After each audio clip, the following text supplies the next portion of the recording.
I'm so excited to see what you all have achieved in the last few years. Your growth has been incredible, and I'm grateful for all of your hard work and sacrifice.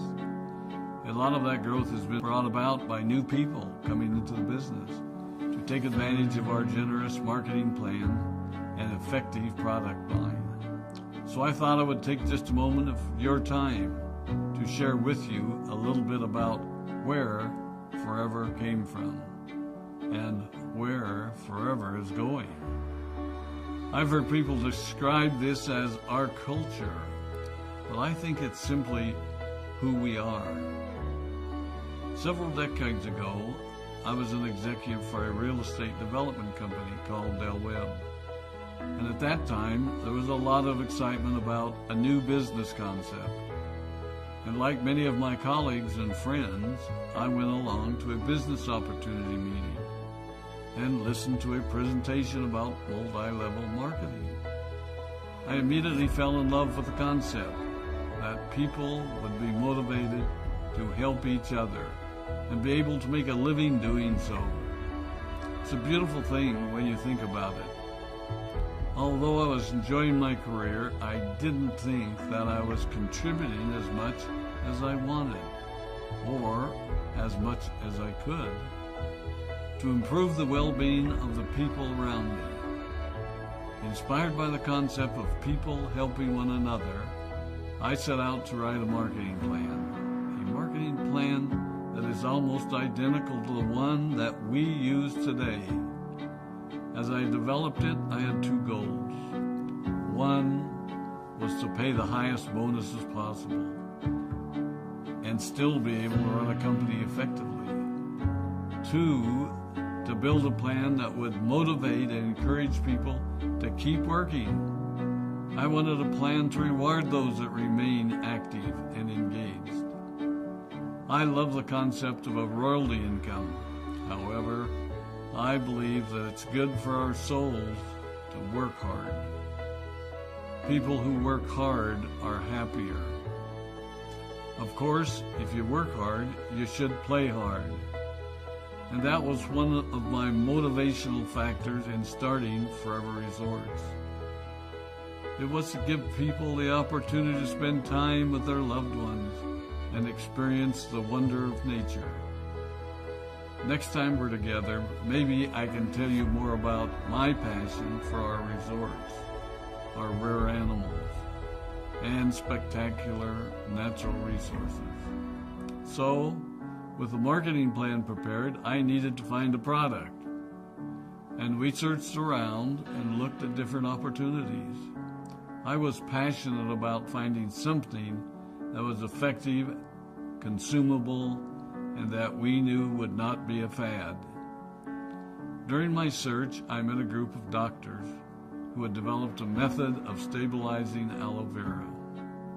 They convinced me of its efficacy, and we began testing the product, and were amazed by the results.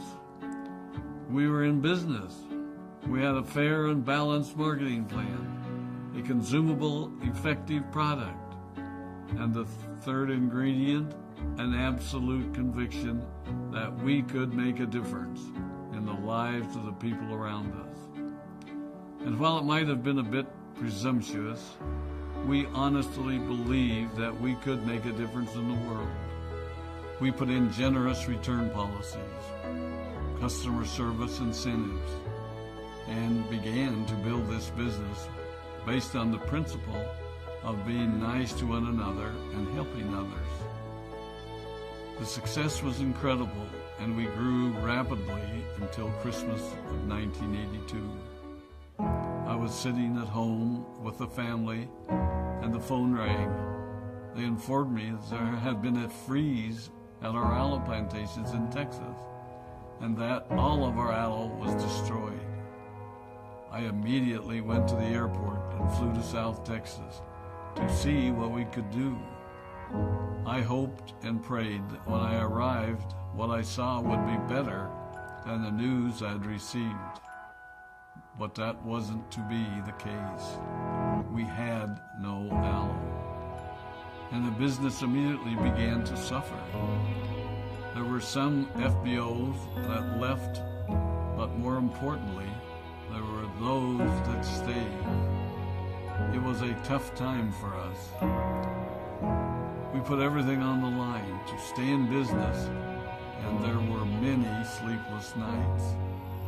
But we were convinced that what we were doing was right. We decided that this would never happen to us again.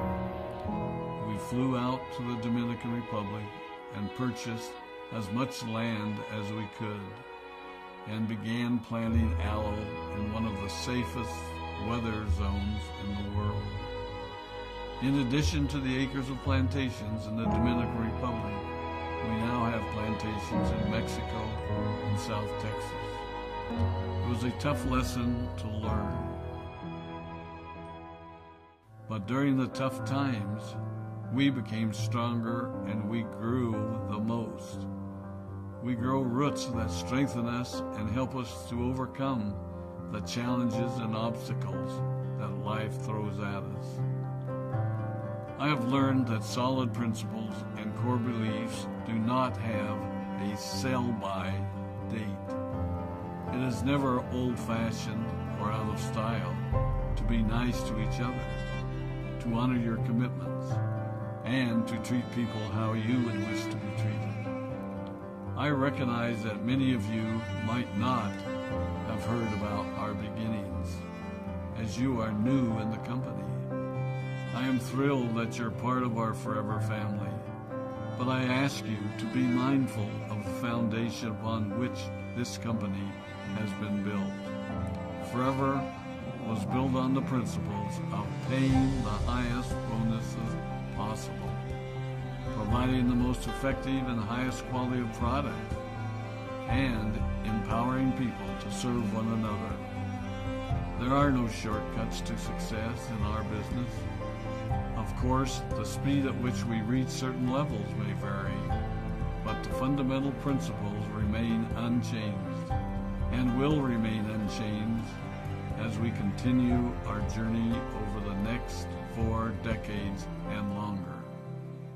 There will be times when a pathway will open up to you that will tempt you to take a shortcut, to buy a little more product than you may need, to make a purchase in someone else's name, or other ways in which we are tempted to give up what we want most for what we want now.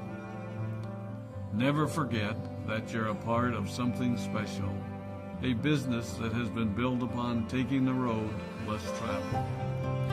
It may not be as fast and as shiny as you might want it to be, but take it from me, the road less traveled is more rich, more wonderful, more fulfilling, and more lasting than you can ever imagine. We love you, we appreciate you, we are proud of you. My name is Rex and I am